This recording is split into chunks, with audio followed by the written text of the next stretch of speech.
So, good afternoon everyone and thank you for being here.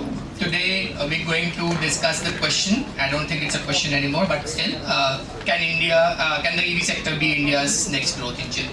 Is there anyone in this panel who disagrees that EVs will not be India's next growth engine?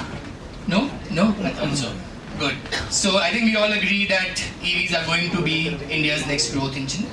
India is now the world's third largest automotive market, although not the world's third largest EV market yet. So we'll get there. China, for example, last year, 25% of all cars sold in China were electric, right? Europe has announced a phase out of electric or petrol and diesel vehicles. US, in its new regulations, they've not said it so, but it means that about 60% of all cars sold in the US will be electric by 2032. So the world is moving ahead, and we will move ahead as well. That's a given. That will create immense opportunities. Trillions of dollars are being invested across the world on batteries, EVs, and this ecosystem.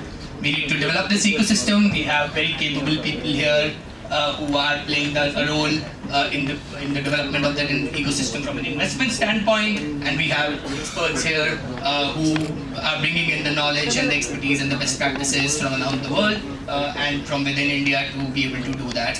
So with that, let me start, and we'll keep this discussion or this whole panel very conversational.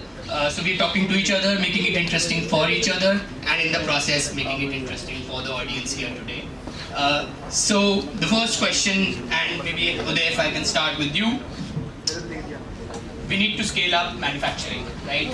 We're doing well in the small form factor, the two-wheelers, three-wheelers. We need to do that in the larger form factor as well. And of course, most of India drives a two-wheeler, and a lot of Indians use the three-wheelers. So that is an important sector of the market. We have 35 players or so, I guess, who are investing in this space, manufacturing in this space, and as against say 4 or 5 who've been doing it traditionally, right? So the number of people or the number of investors is not an issue. The issue is how do we scale this up? How do we make this high quality? And how do we make it for the world and not just for India? So you're doing some great work in this field. Tell us what are the key points, and keep it short. What are the key points? What needs to happen? Where are we headed? What's the vision? How can India become a global leader, at least in this space that you are representing? Sure. First of all, thank you very much. Great work by ICAD, Department of Heavy Industries, and obviously work you and your teams are doing. Jasmeet. OSM has continually been part of this journey for quite some time. The key part is, as you said, it is the third largest, automobile market in the world already. And the way we are going, we're going to be the third largest economy in the world. We've got the largest population in the world. We've got largest, youngest population in the world. We have got the most, I keep talking about this, we've got Nari Shakti. This is one of the strongest part of our country, which we need to, harness even better. EV, people say EV is the future. I say EV is the present. And it's not just EV. We are working on hydrogen technology. Hopefully, very shortly, I'm going to be able to show you, the trucks on hydrogen we are working on, but a three-wheeler with 400 kilometers on a single charge, right? So, but I think India is in a space. We have a very significant, assets on the ground on automotive parts. There's a $500 billion business on automotive parts that India can be part of. I think one thing I was going to say, I think the days where we are all going to depend on the government to do something for us. I think anybody who's building a business model where, a handout from the government is, so all of us, I think I welcome people. The business of this country in terms of electrification is fantastic. The demand, 50+% of three-wheelers are electric. In 5 years, 70% of two-wheelers and three-wheelers are electric. I'm hoping trucks, which we are working on, between 1 ton to, 10-ton or 15-ton trucks, There's a huge amount of movement towards that. Logistic is coming. Every state, the central government, Prime Minister Modi is talking about silent revolution, transport ministers building all of these beautiful highways. So I think the future is absolutely fantastic. We need, and you know what, 31 of the most polluted cities in the world in our country. So if we care about all these young men and women that are sitting out there, right? And I'm saying you're very young yourself, so I should say just out there, just me. The point is that, we all have to do one thing. We have to work. I'm into fitness and, in a marathon. The Kenyans run the first 20 kilometers with each other. And then the 6 kilometers, can be run to win. We don't even have 500 meters. We've all got to work together. This is an alliance base. See, the incumbents are going to be there. But to be honest, this is a fair playing ground for everyone. So whether, it is the young lady sitting there with EVage, or, whether it is OSM or Piaggio, Mahendru, Tata, we all have an alliance, we've got to build the ecosystem. Not just EVs or hydrogen, but we've got to build charging infrastructure, battery, motors. And I think working together, building together, I would clearly say India is poised to play a significant role. I speak, quite regularly on the circuit. The Europeans and Americans, they still don't understand us. I think an opportunity. We're making India for the world. And again, I'm not political and I'm not representing anybody, but I think before local for vocal became all of this normal, there has been a lot of companies that are working together on the front lines and to build an ecosystem. And I can clearly say, and some of the incumbents, they probably don't like me anyway because I'm a real disruptor, but the key point is this is going to be a mixture of a lot of people. Thank you very much. Thanks, Uday.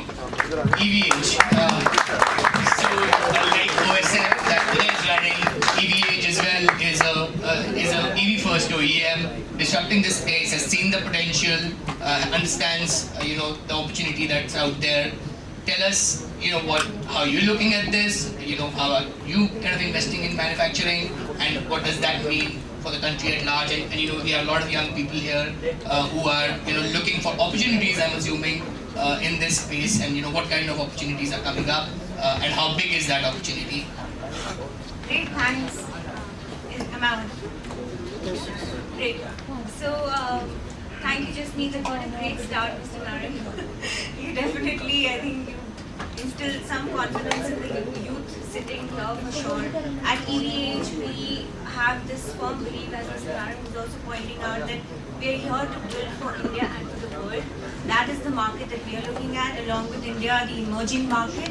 And as most of us will agree sitting here, that there needs to be some kind of collaboration between different industry partners, which is why we are collaborating with MoEVing, we are collaborating with different financial services, etc., to make sure that these vehicles become financially viable. So that is what we are doing. Are they not already financially viable? Currently, to be fair and to be frank, trucks aren't.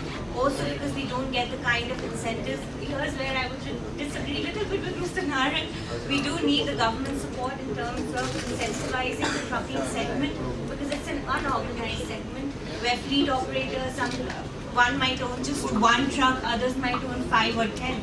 So we need the trucking community to have that belief in EVs. So from our perspective, manufacturing is key. Manufacture for the people in India and emerging markets where, sorry, okay, got it. So there has to be a focus on modular factories, smaller factories which can manufacture fast and deliver to the customers from the bases itself, just 3 to 4 hours away outside the city limits, where the customer can come and take the delivery of the vehicle, and circular manufacturing. This is something that all entities across India need to focus on, because at the end of the day there are limited resources and we need to reduce our dependency on imports, and we need to make sure that everything is made in-house, made in India. And the last point, and the third most important point, is skilling. There are a lot of young folks in this room. We need more and more engineers. We need more and more people getting skilled, irrespective of the gender. And I'm all for transgenders and other genders getting included in this. They're not getting jobs. So we need more and more institutions, technical institutions, existing institutions to have courses on EVs. Big applause for Delhi government, IITs who are doing their bit, but we need more and more engineering schools and colleges to include EVs as a basic or alternate of other forms of fuels as part of their course. Yeah. No, I've been, and that skilling is a key topic. We've been having these discussions.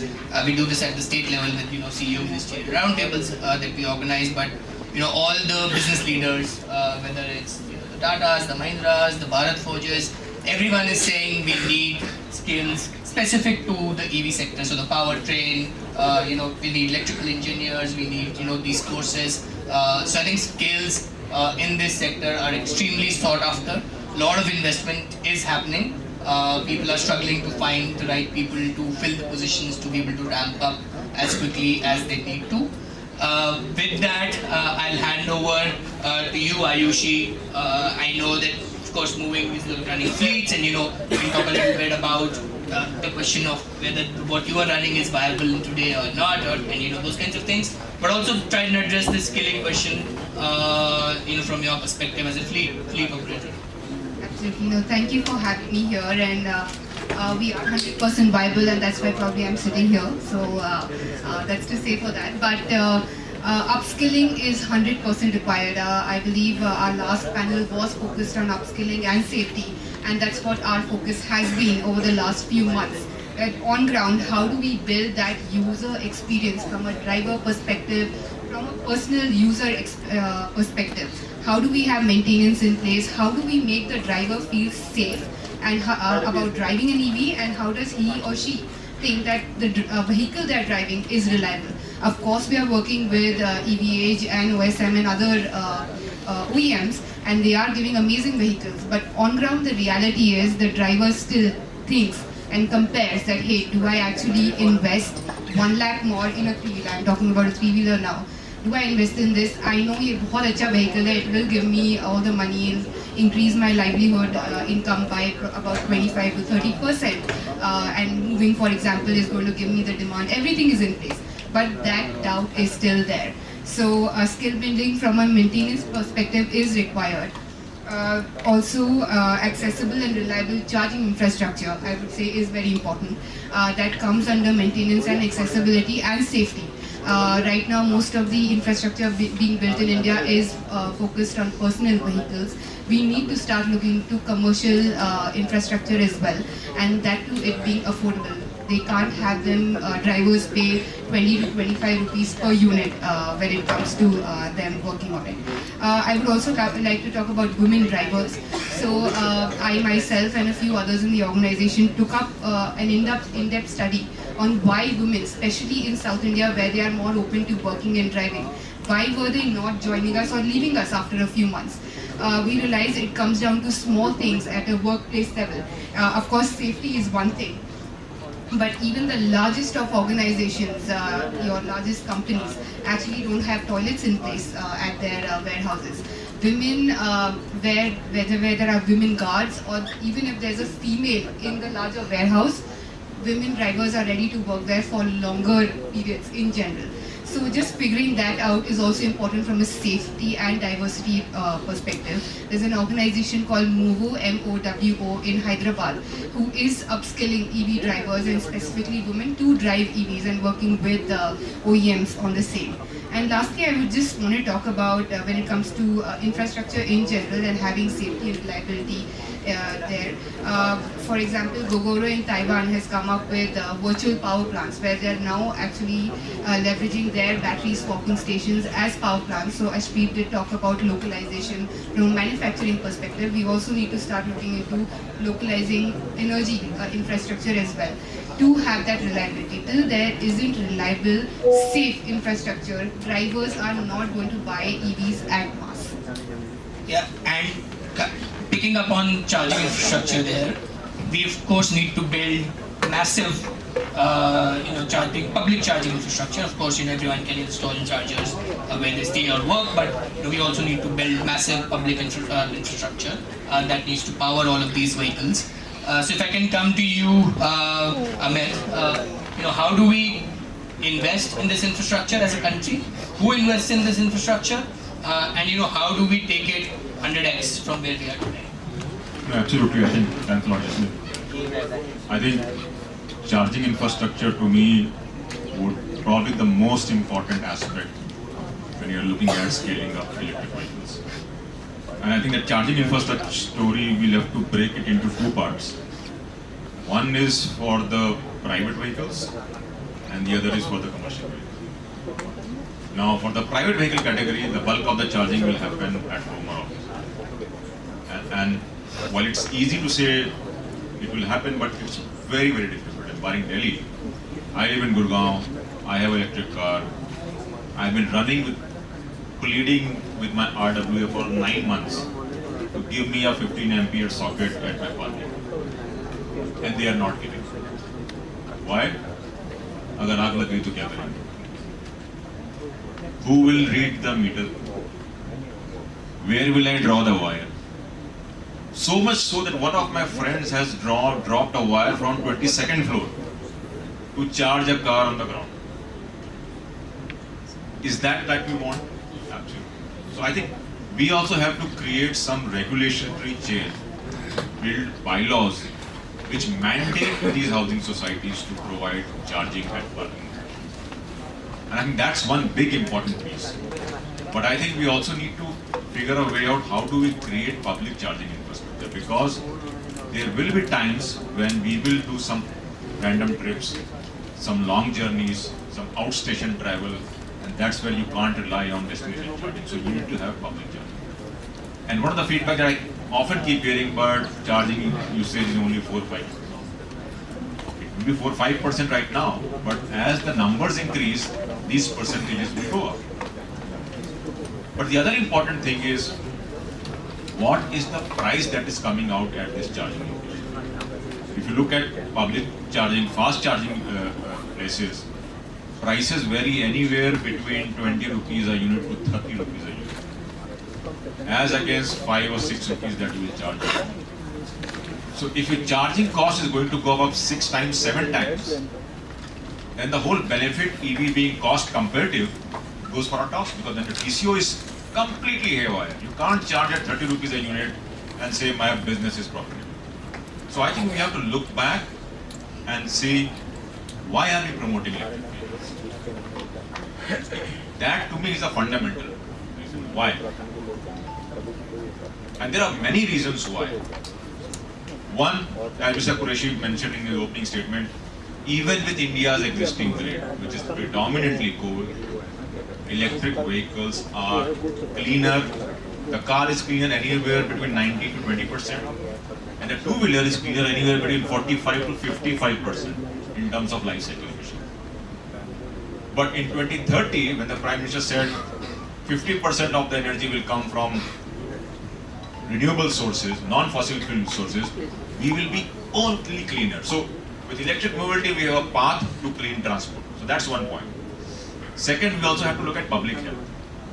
We did a research and we found that India loses roughly around 75,000 lives every year.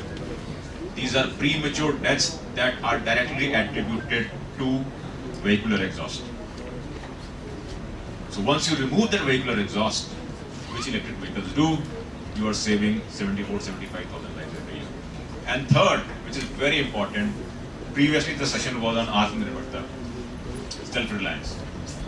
So a country which imports 87% of petroleum products from outside, how can you be self-reliant when you are running your vehicles on fossil fuel-based sources? So I think when you bring these things together, zero-emission vehicle is the way forward. Many cases, in most cases, it will be battery electric. In some cases, it will be hydrogen fuel cell. But these are all deviants of zero-electric vehicles, zero-emission vehicle. And that's where we need to move forward. What do we want from our cities? Cleaner, safer, cost competitive, and that's why we need to push for electric vehicles and the charging industry. Yeah, and there are some of these challenges. They're really painful to see. Why RWs are not doing. I think it's quite stupid as well in a way that we're not able to figure that out. But that's the problem, right? That we are not moving fast enough as a society in terms of making rules and what we need to do as fast as this transition is going to happen. Right? We are still at early stages of this transition, and if we can't gather the public momentum to solve some of these very menial issues, I would say, then what hope do we have to solve for that biggest? This one, Yeah. a simple geo order Yeah. from Haryana government saying that group housing societies will give a 15 ampere plug will solve this problem. Yeah. So let's But solve who it. will- who? But so Yeah. that's the Yeah, so I think it's up to us, as society, to just solve these problems, and we come across these issues, and instead of trying to kind of fight and do all of those things, let's just come together. I think we have 50-60 people in this room, and if they can all talk to say 5 or 6 people about this issue, I think there'll be enough momentum to solve it, right? I just want to add some other guys. I think, look, we have moved a long way. I'll be honest. I mean, we've been in this journey now for 8-9 years, and our movies for somebody that we've seen a lot of players come. We've seen a lot of players go also, and we've been sitting on that, fishing out there and waiting. This is a marathon. This is not a sprint, and I think, please understand. There's not a quick rich get scheme. This is about, and I know, I was ex-hedge fund manager, तो round पे round आजकल कई startups करते हैं, मैं सब समझता हूँ, because I was investor in all of this. But the point is, clearly, what you talked about in terms of women. I'm happy to align forces with you any day. I'll give you vehicles if we get women. So I'm happy to do this. But what I am saying is, just look back and look at the speed. This is absolutely, to turn around and make a difference. The amount of green plates, I don't know, I travel the world extensively. Go to Africa, I spent I have old history in the Kingdom of Thailand. Ab aaya jaake. So there's a lot of work that is being done. I know, but this is a very big country. It's 1.4 billion plus. It takes time. और हमें क्या है? कल ही होना चाहिए. और सब कुछ गवर्नमेंट को करना चाहिए. गवर्नमेंट के पीछे मत बैठो. सॉरी मैम, अगर आप गवर्नमेंट की वेट कर रही ना, तो मैं आप कह रहा हूँ आप काफी लाइन में लगी रहेंगी, क्योंकि मैंने तो छोड़ दिया है. मैं तो सिर्फ इस रेस में अकेले ही चल रहा हूँ. किसको ज्वाइन करना है तो करो. लेकिन अगर आप गवर्नमेंट की वेट करेंगी, I will tell you, God bless you. It is not going to work like this. I would again and again say, startup आप भी हैं. चलो ठीक है, मैं 50 साल से बिजनेस चला रहा हूँ. स्टार्टअप तो मैं भी हूँ, लेकिन मैं इसकी वेट नहीं करूंगा, क्योंकि अगर आप वेट करेंगे तो आप लेट हो जाएंगे. आपको फेम सब्सिडी मिल भी गई, लेकिन मिल तो रही नहीं है, तो फिर आप you just make you feel good. I'm sorry, I'm very passionate about this, and I think Modi ji सब कहते हैं मोदी जी बातें तो करते हैं, लेकिन क्लीन भारत नहीं करते. क्या मोदी जी गार्बेज उठाएंगे? आप सब यहाँ सब क्या करते हैं? अपने घर का गार्बेज बाहर फेंक देते हैं. तो इस मूवमेंट में सब अलाइन करिए, सब साथ में काम करिए. I think स्पीड बढ़ जाएगी. Thank you so much. On a per capita basis, they are ahead of us. But on an EV adoption basis, we are ahead of them, right? Similarly for lots of these countries. So I think we're doing a great job. We just need to keep up the momentum. And there's no reason why India can't be, a leader in this space, and make sure that our companies and our startups and our businesses are able to capture this market in other parts of the world. Shifting gears a little bit and coming to you, Sudeept, we need to build supply chains.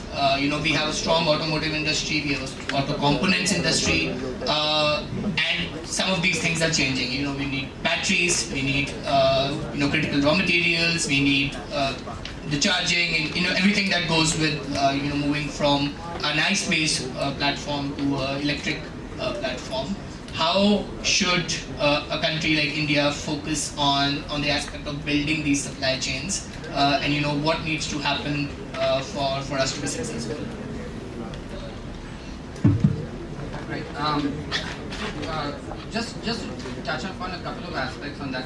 In terms of one of the biggest challenges that we've had on the supply chain is the kind of skill sets that you get to maintain, to ensure the transition. Now, I'm coming back to this the entire sunset issue, but that is a big kind of a consideration and a challenge for a lot of the transition to happen in that entire manufacturing ecosystem.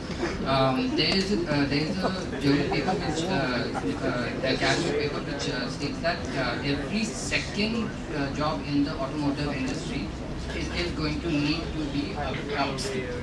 There's another paper that states that every third job in the industry will become obsolete.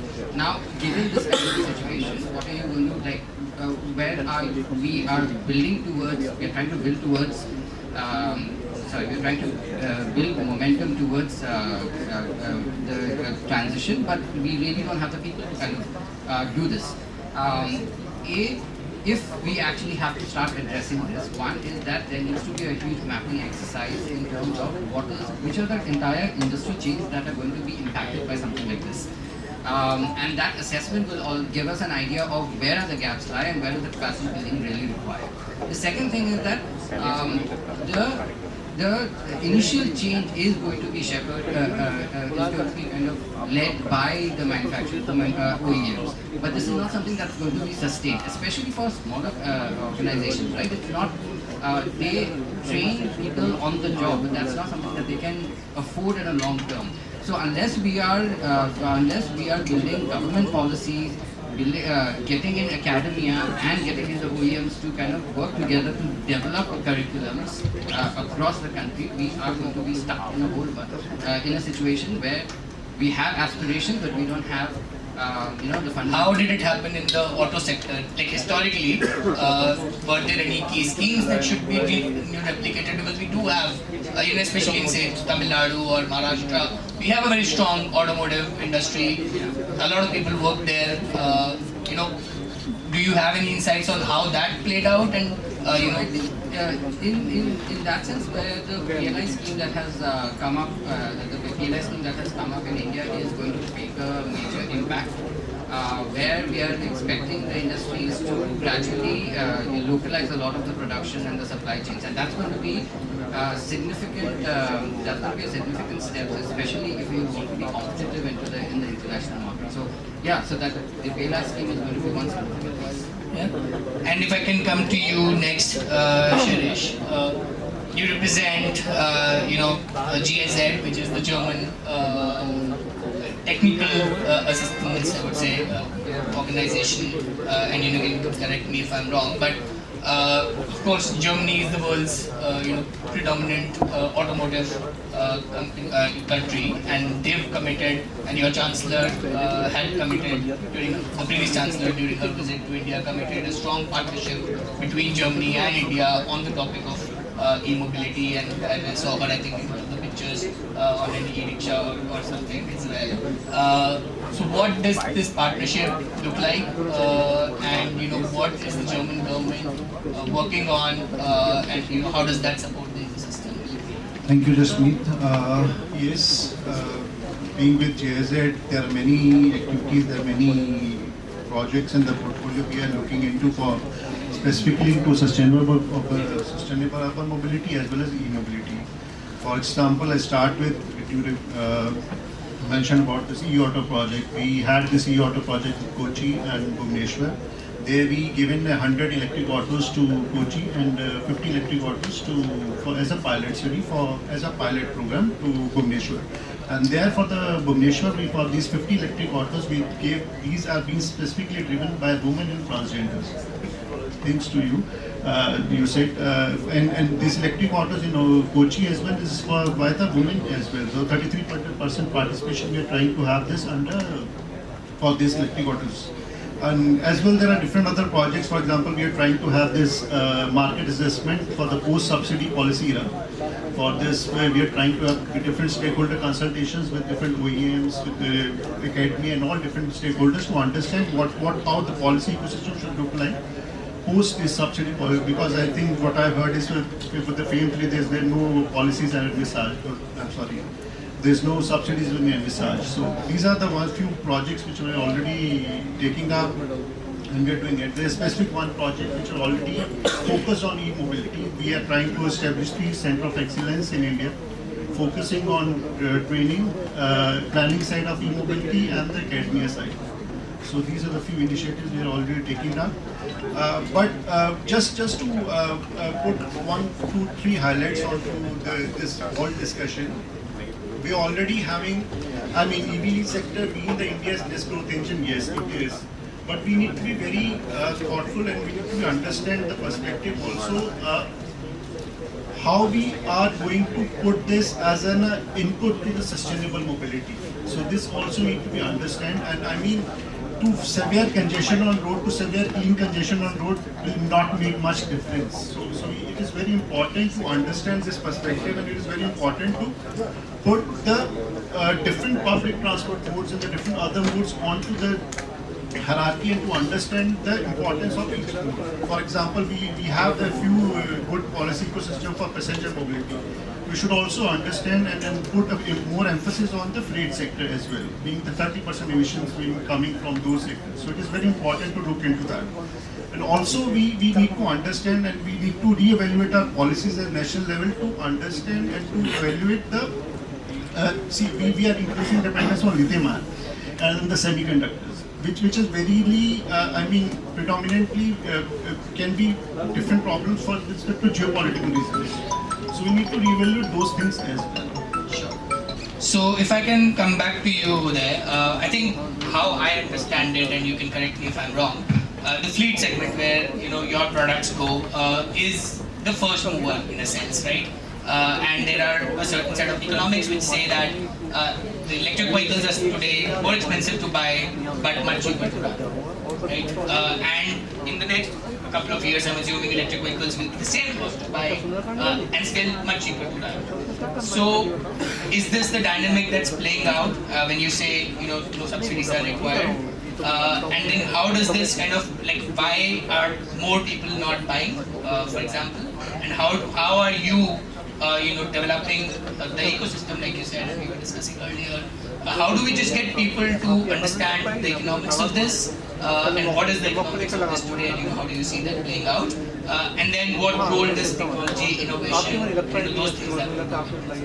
First of all, I want to add one thing on the on the skill set. Just to give you this year, we will OSM has aligned forces. IIT Madras, IIT Delhi, IIT Roper, VIT, many women's colleges. We will open up Center of Excellences over 30 universities. I know. I go in my office. I was there. I usually am there till midnight to 1 a.m. I've got 28 days of this month are gone, being this financial year.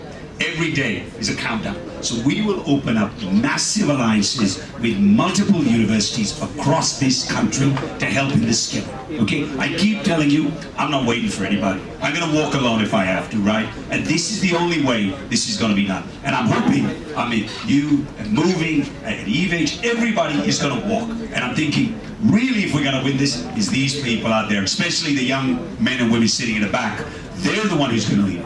Coming back to you on demand, I don't think anything I produce is so. Honestly, we came out a new product called Stream and Stream City. People ask me for 20, I give 2, right? So there is no shortage of demand in this country. Go outside and see the number of 3-wheeler electric. I spend, madam, times at night when I'm not dressed like this and I'm wearing a kurta pajama and I go to your hub and I want to talk to the drivers. I want to speak with them. Maybe I want to have a tea or maybe I want to have a drink. Don't mind me in the wrong way, right? But you know what I mean. I'm telling you reality, right? So when we're out there, there is no shortage of demand in this country. On the trucks, absolutely, the 1-ton truck has got a very significant demand. I think that pricing in there, madam, maybe your like is about, like or don't like is about 10 to 11 lakhs, and that's the number, maybe a bit lower, right? So we're working on fixed, fast charging swap models. I think technology, will come back, plays a major role. So what at OSM? Fast charging, fixed batteries are expensive. Can I come back with a solution on fast charging? Can I come back on a solution on swap, where the battery cost goes down 30%? safety first, right? And the talk in the 3 and the 2, there's no discussion on the TCO model. We're already there. I mean, MoEVing is doing it, and multiple other players are doing it. And if you see the vehicles, even forget about Delhi, Bangalore, Mumbai. I'm working on tier 2, 3, 4 cities also. Ahmedabad, I'm on the 4th. I'm in Chindwara. I didn't even know where Chindwara was before my team told me I have to go there, right? So what I'm saying is that technology is playing a major role. We've come up with a powertrain which beats every vehicle on the ground, which is 40% cheaper. So as technology comes out, as we get new, everybody 5 years ago, just me, who was talking, especially the big boys and girls, they weren't talking about EV. Ab to har roj, ab to MG bhi Tara hai, Tata bhi, MG Tata ko bol raha hai, bye bye Tata or whatever. Everybody is in this game, which is, okay, so at the end of the day, I don't want to talk about OSM, I want to talk about if somebody else builds a better product than me, then you know who wins? MoEVing wins. And if MoEVing wins, who wins? It's these consumers that are winning. And at the end of the day, if we really want this country to move forward, and you talked about 75, somebody talked about 75,000 people. It's not 75.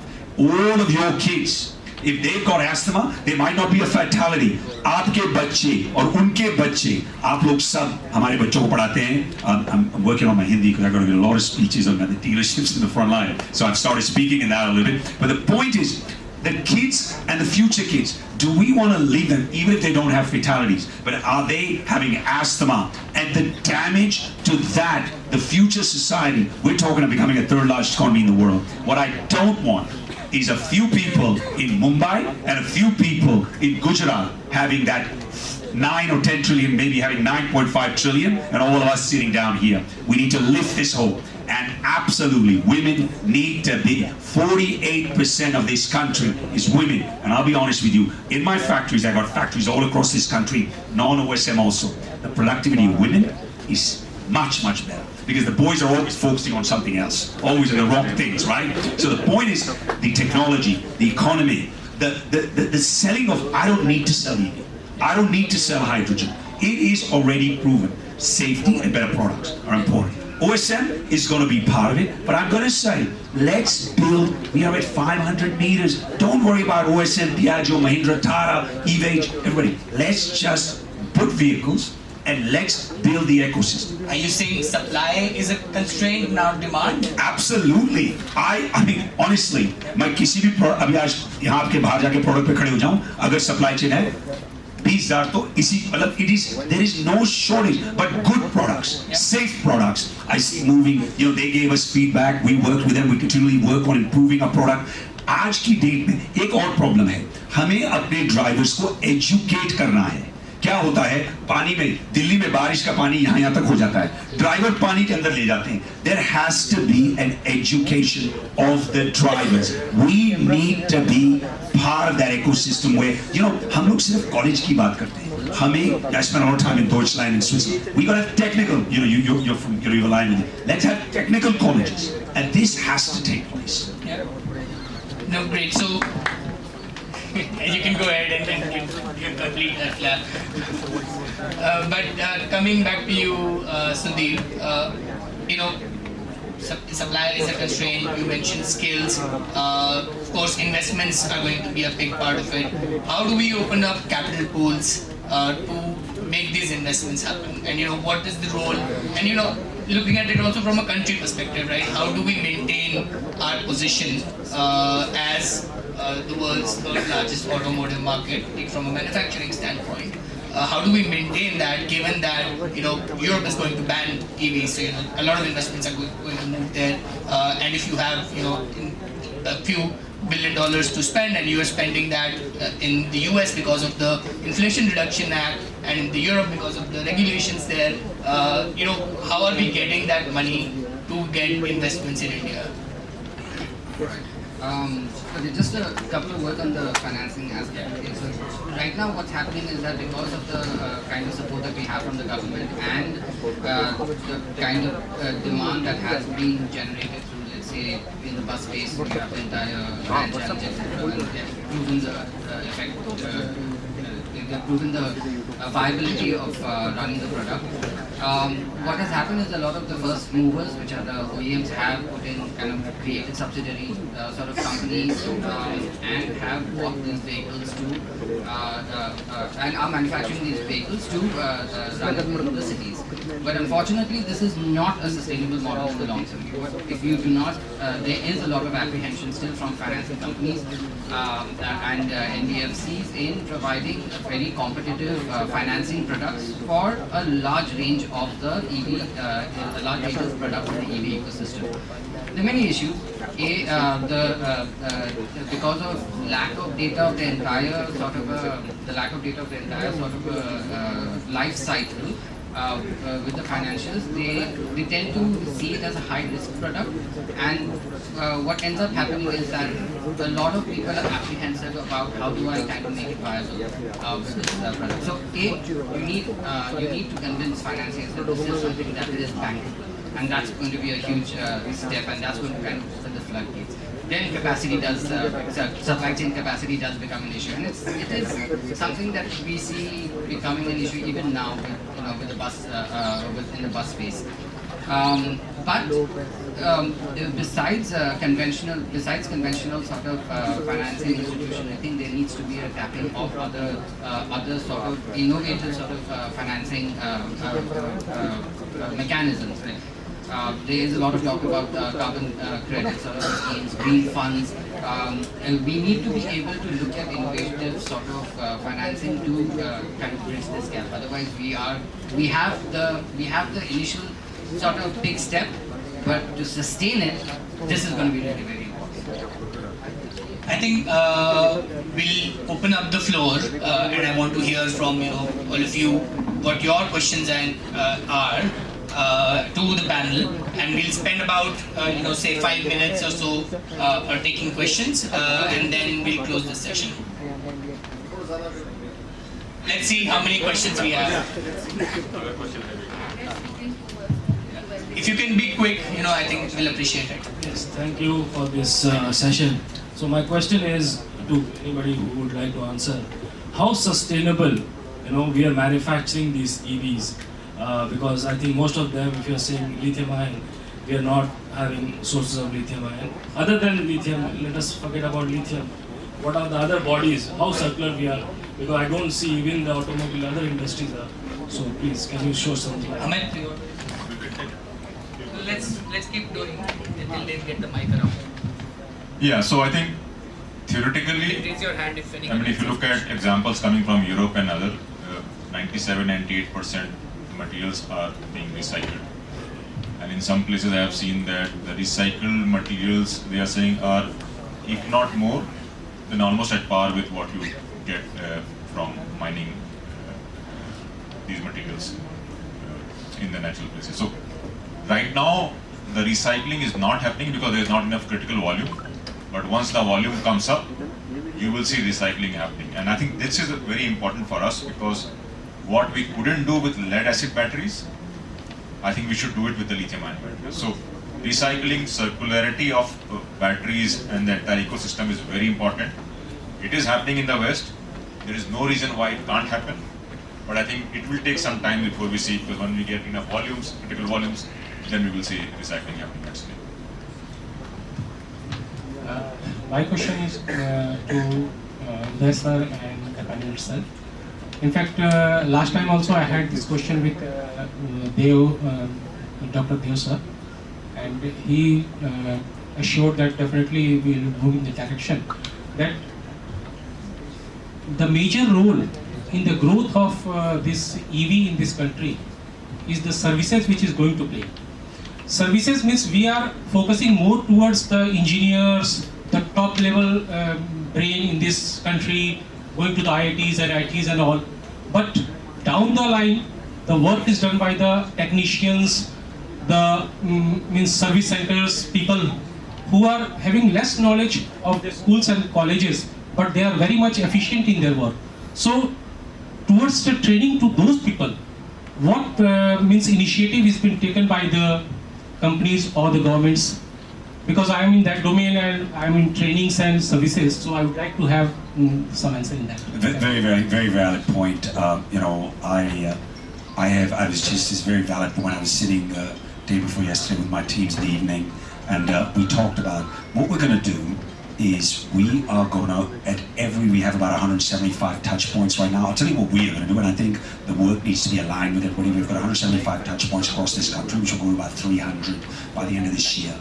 Every one of those touch points, we are talking to the dealers and saying, let's open up training sessions where OSM personnel will go and teach on a Saturday or a Sunday, and we'll organize some food and some things, and all of the local mechanics, all of that, food. I mean, if you're an IC engine, every 1 kilometer you've got 20-30 people sitting and they fix it.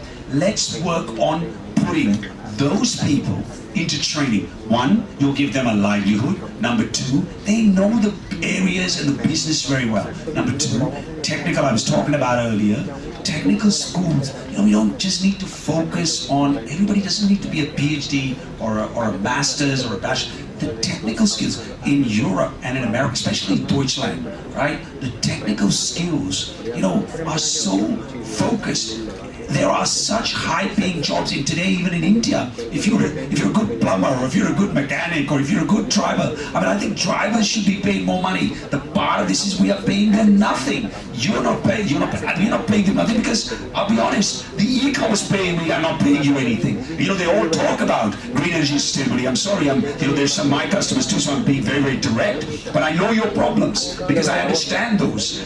So it will take time. But I think we at OSM are going to work. I'm happy to align with MoEVing and other players that want to train people. I will say, we are happy to have training sessions even at our factories. We are happy to have an alliance with people that are willing to focus on this space and give input from our head of production, head of quality, and many others coming into this. I mean, I'll be honest, in my organization, I've seen many people that started with nothing and are leading up the organization as we're opening up factories here and globally. So it's something that absolutely is on my radar, and we all need to work on this.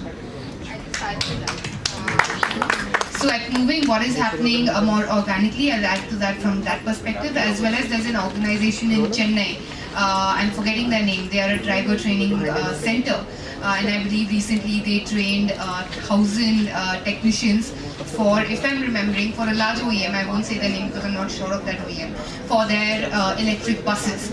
So there are organizations on ground who are training and upskilling existing technicians. At MoEVing, we're also making sure that with now over 2 years of experience on ground, how do we say that once, suppose a vehicle breaks down, it's not just the issue of battery. That's what everyone is doing, battery kharab ho gayi. It's not that.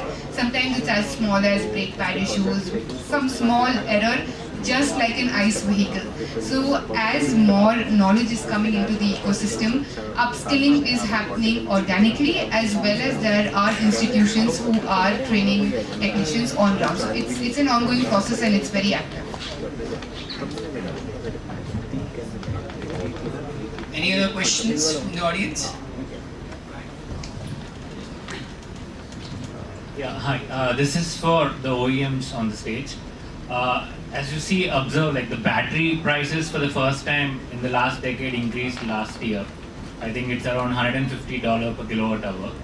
And currently we are hugely dependent on other countries, and some of the countries are very sensitive in terms of external relations also. As an OEMs, how confident are you, and how do you think we are ready for another supply chain crisis, like with respect to battery raw materials procurement? Like there is a lot of interest from the Western markets where OEMs are investing directly in the mines, but unfortunately I don't see that is happening in India. So what do you think OEMs can do better, and where do you think government can help the OEMs in terms of building those relations with those mining companies abroad? Thank you. So let me try and answer that a little bit. Of course, there are a lot of effort that both large companies globally and their countries are putting to source critical raw materials. And critical raw materials are going to be important. We can't deny it. We need to build capacity in that area. Although what I would say is that it is not going to be a shortage of critical raw materials, and that derailing the transition. I don't think that's true. But even so, I think building those supply chains and building those relationships is really important. The government has brought together some of the public sector companies to come together and scout for these global resources and make long-term agreements for their sourcing. Businesses, I don't know of any large OEM who's not working on EVs and then not working on a strategy to source raw materials. For most OEMs, they will focus on sourcing the batteries, and then the battery person will focus on sourcing the anode and cathode, and the anode and cathode person will focus on sourcing the raw material that go into it, right? So I wouldn't expect the assembler of vehicles to figure out where the lithium is coming from or a graphite is coming from. So everyone will play their role. So and the PSUs have come together to do it on behalf of the country, and it makes sense, and it has happened in other parts of the world as well, for OEMs to form a consortium to showcase demand and aggregate their demand and do some of these large deals on sourcing. So that's the kind of model being followed globally, and markets will play a role, but as you said, there are geopolitical sensitivities. There is the geopolitical decoupling happening between the US and China, which has huge ramifications on every sector, right? And we need a strategy as a country to figure out what we want to do, and who will be responsible to do with pieces of it. But I would say that there is effort already being put in that direction. So it's not that we're not thinking about it, or there are not enough serious discussions and negotiations and other pieces which are not happening behind the scenes. Uday sir से sir, जैसे कि आपने कहा कि Delhi NCR में जैसे आप कह रहे थे पानी भर जाता है, चूल्हे पर आ जाता है, उसमें बैटरी अगर बंद हो जाएगी, गाड़ी बंद हो जाएगी, छोटी गाड़ियां जो बन रही हैं, उसके लिए क्या करना चाहिए? देखिए सर, IP67 की हम सारी टेक्नोलॉजी ला रहे हैं. Just for you, on the battery question, we are going to announce a major deal in a very near future where cells are not coming from China, it's coming from the United States, and we're setting up a battery pack plant, and you'll hear that in the news very soon. But coming back, आपकी बात, basically ऐसे products आ रहे हैं कि जो अब water में IP67 है, जो कि इफेक्ट नहीं होना चाहिए, लेकिन फिर भी इलेक्ट्रिकल व्हीकल है, अंडरस्टैंडिंग ड्राइवर्स को होनी चाहिए.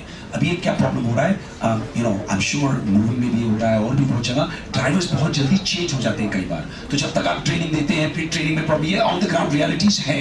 सो आपको क्या है कि अब ऐसे प्रोडक्ट आ रहे हैं. देखिए, एक डेवलपमेंट होती है, एक टाइम साइकिल होता है, बहुत कुछ काम हो रहा है. आपकी जो AI-156 और AI-156-2 जो इतने अप्रूवल्स हो रहे हैं, आप देखेंगे कि फायर्स, ये प्रॉब्लम्स बहुत कम होगी. गवर्नमेंट बहुत इस पे स्ट्रिक्ट हो रहा है.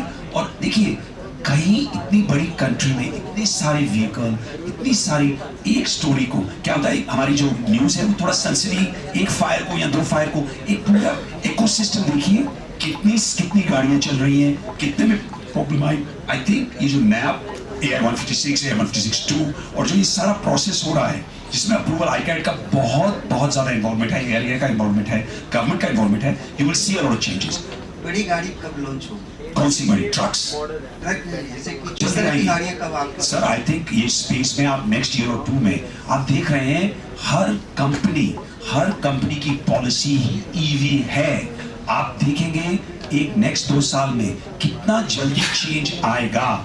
हर रोज नए प्रोडक्ट्स आ रहे हैं, हर कंपनी, आप जहां भी देखिए, एवरी कंपनी के R&D सेंटर में आज एक ही चीज बोली है, EV लाइए या हाइब्रिड लाइए या हाइड्रोजन लाइए. ये कोई भी अब ये नहीं है कि आप जो फोकस, आप नीति आयोग को देखिए, नीति आयोग ने बोल रखा है कि 2 और 3 व्हीलर तो एनीवे 80 to 90% जाएंगे, लेकिन बड़ी गाड़ियां बहुत ही आएंगी जल्दी.